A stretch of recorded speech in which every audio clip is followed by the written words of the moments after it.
السلام عليكم. معاك اخوكم محمد الهيتي. كنت عملت النهارده الصبح، بس عشان فرق توقيت. النهارده كنت عملت، دخلت على الفيسبوك وعملت لايف وكنت بعمل كارديو بعد ما اتمرنت. قلت كام حاجه كده اهوت، وبعد كده راح كابتن هاني الله يكرمه وراح متصل بيا منفضني يعني. هو اللي نفضني فيه معاه يعني، هو كلامه صح 100% يعني.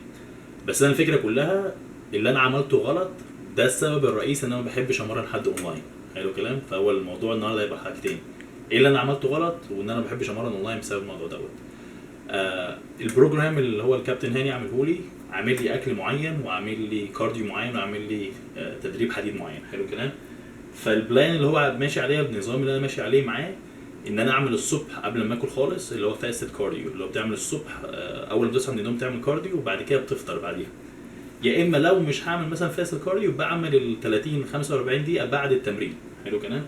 انا بقى الغلط اللي عملته الفيديو ايه النهارده، اتمرنت حديد وقلت هعمل 15 دقيقه ولا 25 دقيقه، اللي هم نهيت عملت 25 دقيقه بس كارديو. كنت هعمل كارديو بالليل. الفكره كلها الفرق ما بين الاثنين ايه؟ كل واحد طبعا مختلف. انا مش بقول لك كارديو بالليل غلط ولا كابتن هاني يقول كارديو بالليل غلط، بس البروجرام اللي انا ماشي فيه هو عايزني احرق دهون الصبح بالكارديو نفسه. حلو كلام.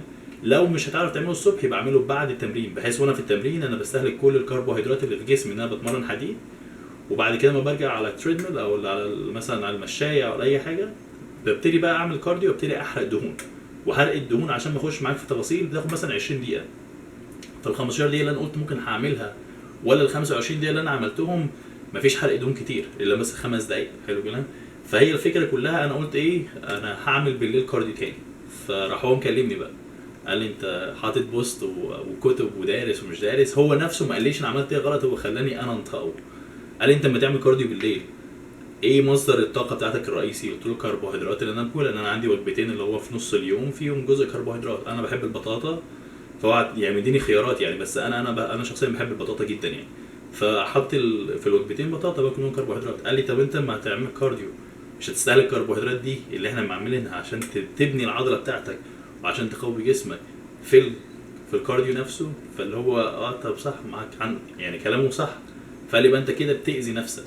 وقال لي كلمه انا حتى كتبتها في البوست بعديها، قال لي ما تحسش بالذنب. انت بتعمل حاجه عشان حاسس بالذنب، ما تبوظش اللي انت عملته، او اسمع الكلام اللي متقالك ما تزودش بحيث ان انت حاسس بالذنب. فانا حسيت بالذنب ان انا ما عملتش كارديو الصبح قبل الفطار وما كانش عندي وقت كفايه ان انا اعمل بعد التمرين، فقلت هعمل بالليل. قال لي لا ما تعملش بالليل.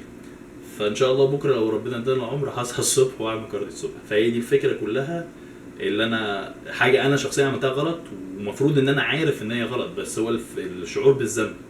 عشان كده لما تتمرن مع حد اونلاين حاول تركز في البرنامج اللي هو مديهولك. ان انا لو ما كنتش صريح معاه او مثلا ما كنتش عملت الفيديو دوت وفتره التمرين معاه انا بعمل الكارديو على هوايه انا بالليل خالص وهو ما شافش النتيجه، في الاخر هرجع اقول ايه، او الناس هتقول مثلا كابتن هاني دوت ما بيعرفش يمرن. او مش شرط مثلا كابتن هاني، اي حد تاني. انت لما بتلتزم مع حد في تمرين اونلاين بغض النظر عن مين، في مليون شخص بيمرنوا اونلاين. انا واحد من الناس ما بحبش تدريب الاونلاين عشان الموضوع دوت. ممكن تقول لواحد التزم بحاجه معينه عمره ما هيلتزم بيها، او ممكن هيفهمها غلط، او يعملها في وقت غير الوقت اللي انت بتقول له عليه، او مش هيكون نفس الاكل اللي انت بتقول له عليه.